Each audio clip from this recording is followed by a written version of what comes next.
began with smoke. Thick, black, choking smoke that rose into the Derby night sky. Inside the burning house, 6 young children were trapped.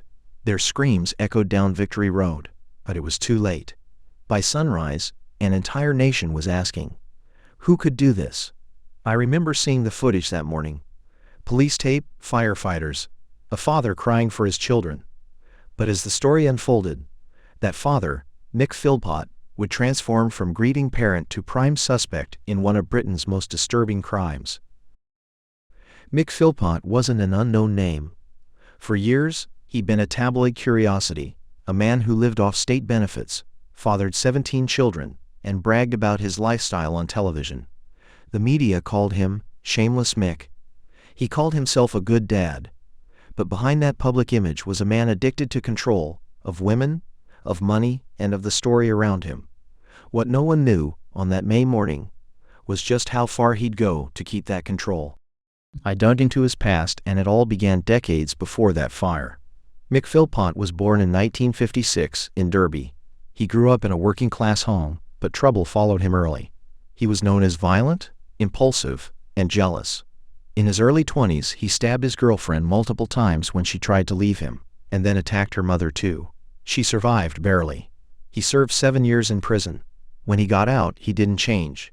If anything, prison had only taught him how to hide his rage behind charm. Philpott's relationships followed a pattern: attraction, control, violence, fear. He had a way of making women feel special at first.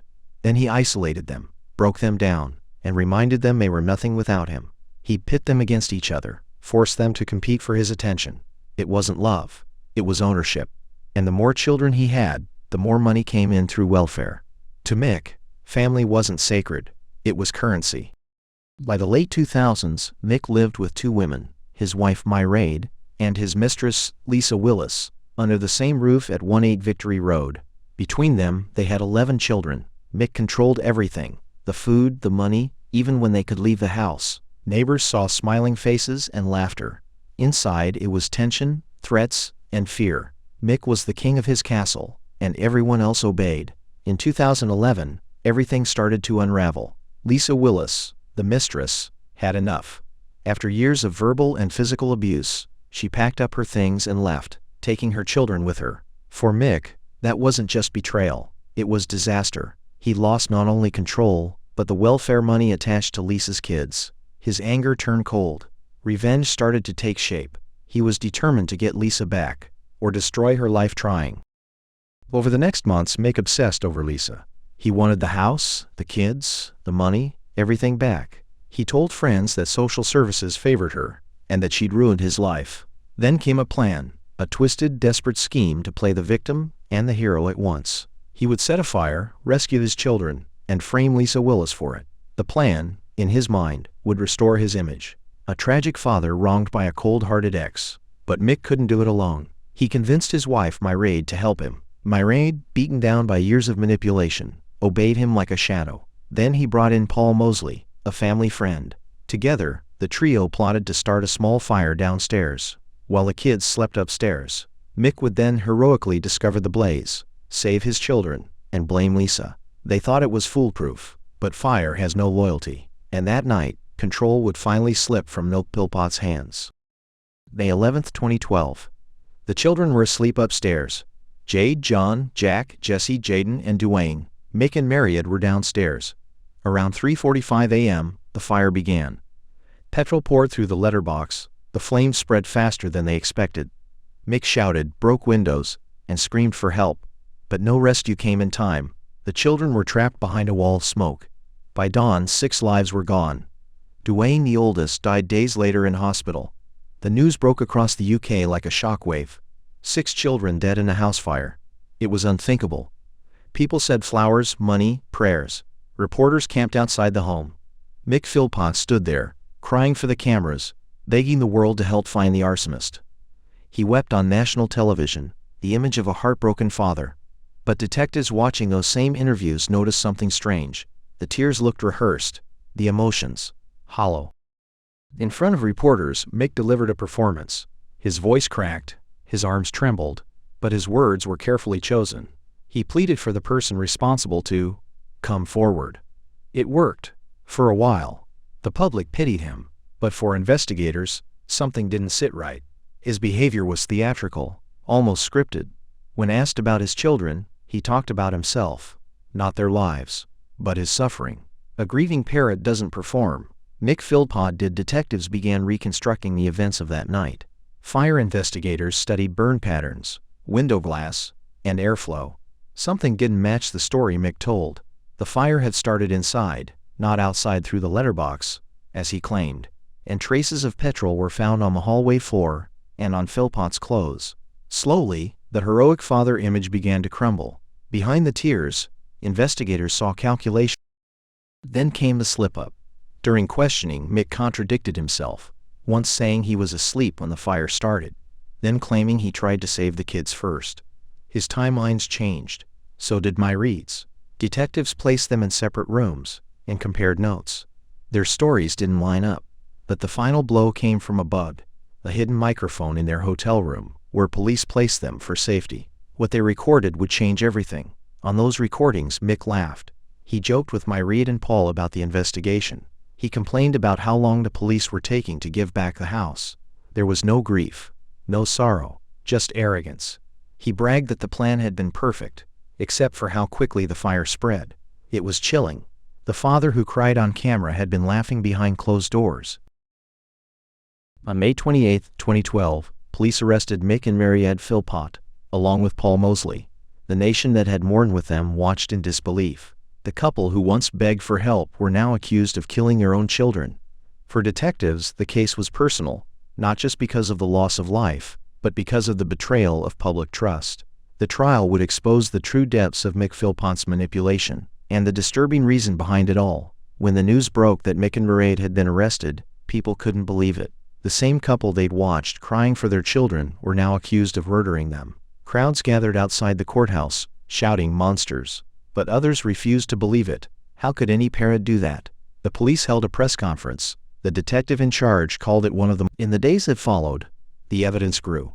Forensic teams found petrol residue on Mick's socks and clothes. CCTV footage showed no intruder. The family's windows had been locked from the inside. The hidden recordings, laughing, bragging, plotting, left little room for doubt. Prosecutors believed the fire was deliberate, staged as part of an insane plan to frame Lisa Willis and reclaim her benefits. But the plan had spiraled out of control, and 6 innocent children paid the price. I listened to interviews from detectives later. They described Philpott as a man who craved attention, someone who couldn't stand losing control. When Lisa left, it wasn't heartbreak, it was humiliation. The fire wasn't about grief, it was about power. He thought he could play the hero in front of the cameras. He believed the world would rally around him. And for a few days it did. That's the terrifying part. It almost worked. Mick Philpott's role fascinated investigators. For years she'd lived under Mick's control, beaten, humiliated, stripped of independence. She'd once told friends she couldn't leave because he'd kill her. During the trial, psychologists described her as completely dominated, psychologically broken. Yet she stayed silent, even when her own children were gone. Whether out of fear or blind loyalty, she remained by Mick's side, hand in hand, as their world fell apart. On March 4, 2013, the trial began at Nottingham Crown Court.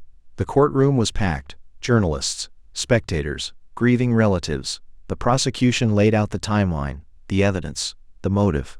Mick stared straight ahead, emotionless. He claimed he'd been framed. Myriad echoed his words. Paul Mosley, the friend, tried to shift blame. But as the recordings played, their laughter, their whispers, the truth filled the room like smoke. You could feel the audience change. Sympathy turned to disgust. The Crown's case was devastating. They said Mick Philpott had lit the fire deliberately to frame Lisa Willis, then staged a rescue that never happened.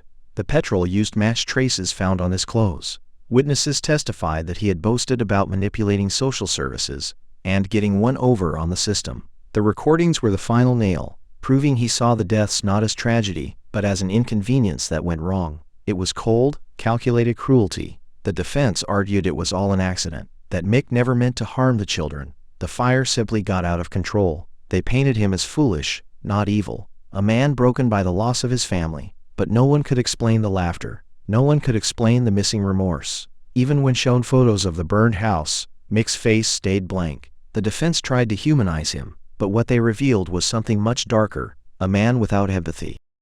As reporters fought for headlines, the community in Derby remembered the real victims. Schools held vigils. Friends released balloons. At the local church, candles burned for 6 small souls. Teachers described them as bright, kind, full of laughter. They had birthdays that would never come. In the middle of grief, the community's message was clear. The children deserved to be remembered for how they lived, not how they died. Psychologists testified that Mick Philpott displayed traits of narcissistic personality disorder, obsessed with control, incapable of empathy, addicted to public attention. He manipulated every situation to his advantage, from his relationships to his public image. Even tragedy became a stage. For him, fame was fuel. When he couldn't control people, he controlled the narrative. The fire was the ultimate performance, and the cost was 6 lives. Psychologists testified that Mick Philpott displayed traits of narcissistic personality disorder, obsessed with control, incapable of empathy, addicted to public attention. He manipulated every situation to his advantage, from his relationships to his public image. Even tragedy became a stage. For him, fame was fuel. When he couldn't control people, he controlled the narrative. The fire was the ultimate performance, and the cost was 6 lives. When Lisa Willis took the stand, the courtroom fell silent. She spoke softly, recalling years of fear. She said Mick dictated every aspect of her life. What she wore, when she ate, even how she spoke. When she finally escaped, she knew he'd come after her. Hearing her describe his rage, you could feel the chill in the room. For the first time, the public saw Mick Philpott not as a caricature, but as a predator. After 8 weeks of evidence, the jury withdrew to deliberate. The nation waited. Outside, crowds gathered. Inside, tension grew. Reporters described the silence when the foreman returned. The verdicts were read slowly, one by one. Mick Philpott, guilty of manslaughter. Mick Philpott, guilty. Paul Mosley, guilty. The gasps filled the courtroom. Mick barely reacted, just a small smirk. Even in defeat, he refused to let anyone see him lose control. On April 4, 2013, the sentence was delivered. Mick Philpott, life imprisonment with a minimum of 15 years. Mick and Mosley, 17 years each. The judge called Philpott disturbingly dangerous, describing his actions as a wicked and selfish plan born of arrogance. In that courtroom, justice was served, but it felt hollow. No sentence could ever balance what was lost that night on Victory Road. The verdict split the public. Some felt rage, others disbelief. Commentators debated how the welfare system had allowed Philpott to thrive for so long. Politicians used his case as ammunition in policy arguments. But to those who knew the family, the fire wasn't political. It was personal. It was about control, ego, and obsession, the deadly consequences of one man's pride. By the end of the trial, Mick Philpott's mask had fallen away. The charming, joking man from TV was gone, replaced by a manipulative narcissist stripped bare. His tears had been lies. His grief had been theater. He wasn't the victim of circumstance, but the architect of tragedy. In the court of public opinion, Mick Philpott became a symbol of selfishness, of cruelty, and of how far one man will go to keep control. But the story doesn't end there. Philpott was sent to HMP Wakefield, a prison notorious for housing some of Britain's most dangerous criminals. Reports say he bragged to inmates about his fame, calling himself a celebrity killer. Guards described him as arrogant, still convinced he'd been misunderstood. Even behind bars, Mick couldn't let go of the spotlight. The cameras were gone, but in his mind, the audience remained. Mary had served time in a separate facility. Reports described her as quiet, withdrawn, a woman waking up from a long nightmare. Some said she began to realize what Mick had truly done. In 2020, she was released after serving half her sentence. The public reaction was furious. For many, forgiveness wasn't possible. For others, she was seen as another of Mick's victims, trapped in his world for too long. The Philpott case became a media obsession. Documentaries, debates, think pieces, all dissecting how one man could manipulate so many for so long. Some blamed the welfare state. Others blamed the media for turning him into a sideshow long before the fire. But beneath every headline was a simple, horrifying truth. 6 children died because their father cared more about control than compassion. After the trial, politicians Used the case to push for welfare reform. Mick's story became a political weapon, proof, they said, of a system gone wrong. But critics argued that turning a tragedy into policy missed the point. This wasn't a welfare story. It was a human one, about power, abuse, and moral decay. The Philpott case forced Britain to look in the mirror, and many didn't like what they saw. Experts continued to study Mick Philpott long after his sentencing. His profile became a textbook example of coercive control and narcissism. He didn't see himself as a killer. He saw himself as a victim of circumstance. He justified everything, even the deaths of his children, as mistakes by others. It was the purest form of delusion, the refusal to ever take responsibility. The surviving members of the Philpott family faced the impossible, rebuilding their lives under the weight of grief and public scrutiny. Some relatives moved away, changing names. Others dedicated their time to charity work, in memory of the children. For them, healing was private. The cameras had moved on, but the trauma would never leave. The fire on Victory Road became more than a crime. It became a mirror for Britain's conscience. It forced uncomfortable conversations about media obsession, social policy, and the monsters we sometimes make famous. Mick Philpott thrived on attention, and society gave it to him, until it was too late. His story became a warning. When manipulation meets fame, tragedy follows. Years later, filmmakers, journalists, and criminologists still talk about Mick Philpott. His name remains synonymous with cruelty and control, but it also opened the public's eyes to the unseen horrors inside ordinary homes, the psychological prisons built from fear and dominance. Behind closed doors, evil doesn't always wear a mask. Sometimes it smiles for the cameras. People still ask, how could anyone do this? The answer isn't simple. Mick Philpott didn't just kill his children. He destroyed his own illusion of control. His life was built on lies, and when the truth finally caught fire, it consumed everything. His story isn't about welfare or poverty. It's about power, ego, and the absence of empathy. A man who believed he was untouchable, until reality caught up. Today, 18 Victory Road no longer stands. The house was demolished years after the fire, a scar erased, but never forgotten. The site is now quiet, reclaimed by time. Yet for those who remember, that patch of ground holds echoes of laughter, of sirens, of losser, a reminder that evil doesn't always come from strangers. Sometimes, it lives at home. The Philpott case changed how police and social services respond to coercive control and domestic abuse. It highlighted the warning signs, isolation, manipulation, and dependence, that often go unnoticed. For all the horror of this case, it left one message: pay attention. The next tragedy might still be preventable. 6 small lives, Jade, John, Jack, Jesse, Jaden, and Duane, became symbols of innocence lost. Their memory lives in the hearts of those who knew them, and in every lesson drawn from their story. They were not statistics. They were children who deserve safety, laughter, and love, and that's what must never be forgotten. When I think of Mick Philpott now, I don't see the smirk or the headlines. I see a warning, a portrait of a man who mistook control for love, and fame for meaning. His story ends in a prison cell. The world moved on, but his name remains burned into history, not for the attention he craved, but for the horror he caused. In the end, this story isn't just about crime, it's about humanity, the power of ego, the danger of manipulation, the fragility of family. Every tragedy like this begins long before the fire, in moments of control, fear, and silence. If there's one lesson in the ashes of Victory Road, it's that evil rarely looks like a monster, until it's too late. I'm your name, and this was the story of Mick Philpott, a man who mistook notoriety for power, and in doing so, destroyed everything he claimed to love. Thank you for watching. If you believe stories like this must never be forgotten, share this video, and remember, behind every headline is a human story, sometimes tragic, sometimes terrifying, but always worth telling.